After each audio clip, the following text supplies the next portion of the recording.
Bah, les mecs, salut, joyeux Noël à tous. Bon, ben, les têtes d'amortisseur, elles sont finies. Enfin, fini, c'est un grand mot. La partie structurelle est terminée, maintenant on va la renforcer. Donc là, on a mis deux cornières, je veux dire.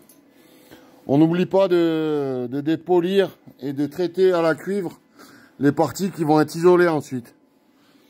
Parce que dans une vidéo, il y en a un qui m'a dit tu mets du corps-creux, mais le corps-creux, il va pas entre les parties que tu as soudées. Faut tout le temps mettre un coup de bombe cuivre.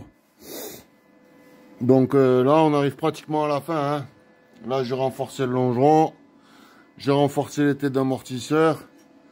Il me reste plus que deux conneries à faire là et là pour renforcer le train avant. Et là de ce côté et là de ce côté, mais ça je pourrais le faire après. Demain on met la mécanique. Donc c'est un swap E36 avec un M57 biturbo 272 chevaux de E60. On swap le train avant, on swap la mécanique, on swap le train arrière, la boîte, tout. On va tout swapper dans une E36. On va faire une E36 biturbo M57 en 6HP26. Je crois que c'est du jamais vu. Donc, si t'es pas abonné, abonne-toi. Like, partage. Enfin, bref. Et tout ça pour vous souhaiter une bonne fin et heureuse d'année. Les soudures, elles sont pas mal. Voilà. Bon, ça, c'est des soudures traversantes. Donc, ça prouve que ça passe bien. Voilà, les petites soudures. C'est pas mal. Donc voilà, si t'es pas abonné, abonne-toi. Dans pas très longtemps, on devrait avoir tout swappé. On va s'attaquer à l'électricité. Allez, ciao les gars. Passez une bonne fin d'année. Faites les fous, mais pas les cons. Moi, je vais continuer mes petits bouts de tôle là.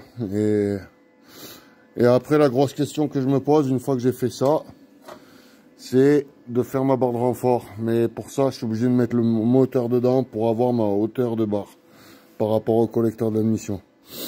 J'ai à peu près une idée si je vais démonter la barre sur la mienne. Mais j'aimerais bien faire un truc sur mesure, sur mesure. Donc voilà, restez connectés. Et n'hésitez pas à lâcher un commentaire. Allez, je vous embrasse. Ciao, ciao. Bon, ben, le train avant 260 est définitivement posé. Enfin, on va le renlever pour le laver, juste pour faire les platines à l'arrière là et là. Et sinon, les renforts de berceau là, là, là, là. Les renforts de tête d'amortisseur sont faits. Donc, voilà ce que ça donne. Alors, c'est pas les meilleures soudures. La crémaillère, on a fait un emplacement dans le longeron pour pouvoir passer. Donc, tu vois, tu arrives à passer le doigt derrière. Là, c'est pareil. Donc, ça tourne nickel. Voilà. J'ai soudé deux crémaillères pour en faire une. Enfin, deux colonnes pour en faire une. Au niveau des voies, on a gagné 10 cm par côté. On a gagné un angle de braquage d'enculé. On a gagné un angle de carrossage plus prononcé. On a gagné en taille de frein.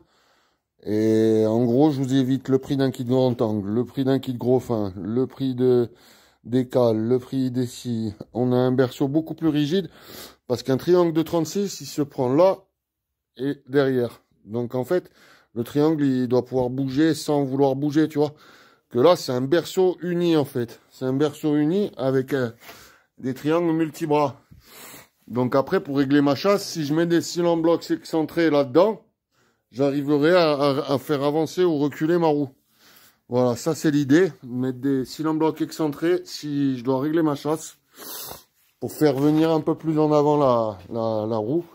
Pour décaler la roue en avant, parce que j'ai besoin de la faire décaler, donc il faudrait que je mette deux excentrés là, pour tirer la roue en avant, ça serait le top, et des coupelles de carrossage réglables. Donc là, j'ai fait ça, demain on met la mécanique, on va mettre la mécanique, comme ça j'aurai ma hauteur de moteur, pour faire ma barre de renfort. Donc là, j'ai une grosse barre de renfort, c'est du 30, je crois, j'ai pris du 30, ouais. Qui va aller comme ça avec quelques angles, hein, grosso merdo, ça va faire ça. Voilà, je vais faire, je dois faire découper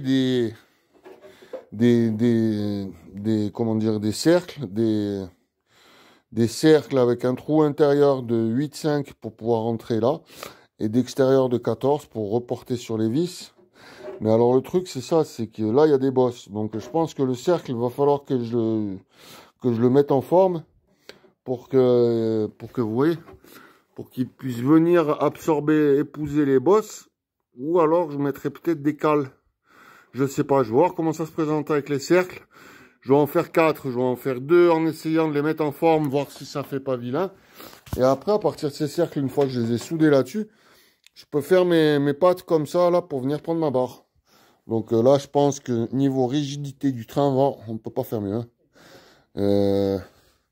Il me restera juste ça. Mais là, vu qu'on met le moteur dedans, je peux le faire après. À fermer là, donc. À fermer là. Là, ça c'est bon.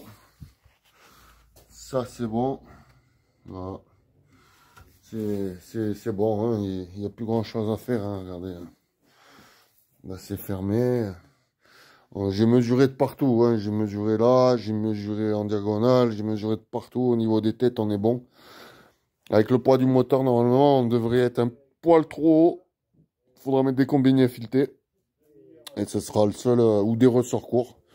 Si quand j'enlève les ressorts, je vois que l'amortisseur il est assez rigide, on restera sur ces amortisseurs pour faire les premiers roulages. On mettra un jeu de ressorts courts. Mais voilà, ça avance bien. Là, j'ai mis une cale pour pouvoir remonter les jantes en 17, mais je pense qu'on va rester en 19. Je sais pas, ça c'est à voir avec le propriétaire. Mais demain, la mécanique, elle est dedans. Voilà, allez, abonne-toi si t'es pas abonné. C'est une E36 TDS 325. TDS, on va la swap en E60. Donc train avant, train arrière de 60. Donc comme je répète, pour gagner de l'empattement, on gagne 10 cm de large en plus. On gagne les gros freins, on gagne comment dire, un angle de braquage de fou furieux. Regarde. Si je me mets en butée, regarde comment ça braque. Enfin, je sais pas, on verra demain avec les roues quand je la sortirai, vous verrez, c'est impressionnant. On gagne quoi? On gagne en carrossage, on gagne sur beaucoup de points. Voilà, la colonne, je me suis fait un peu chier pour l'adapter, mais c'est fait. C'était vraiment le truc qui m'inquiétait le plus. C'était d'adapter la colonne de direction à la E36. Parce que ça n'a rien à voir. Hein. Au niveau des assiettes, en fait, une E36, elle est là, elle n'est pas d'assiette. Mais lorsqu'elle est d'assiette, les longerons, ils relèvent beaucoup plus. Ils lèvent entre la partie arrière et la partie avant du berceau, ils lèvent au moins de 2-3 cm. Enfin, 3 cm derrière et 5 cm devant. Donc, c'est énorme. Donc, voilà, j'ai fait des pattes de fixation de berceau. Et là, il me restera donc les arrières à faire. Mais ça, c'est pas un problème. Et la barre de renfort à faire. Et donc, après, ben, le train avant, il est terminé. Voilà, voilà l'équipe. Il y aura juste un bon coup d'époxy à mettre pour faire propre, faire des joints, un coup de peinture vert. Et la suite, elle arrive bientôt. Allez, si t'es pas abonné, abonne-toi. Swap E36 en 272 chevaux biturbo, M57 272 chevaux biturbo. Voilà, abonne-toi, like, partage, donne-nous de la force parce qu'il y en a besoin là. Allez, ciao. Je vais peut-être fermer là. Je vais peut-être fermer avec un petit angle pour faire propre. Mais bon, on verra. C'est pas les priorités pour le moment. Allez, ciao.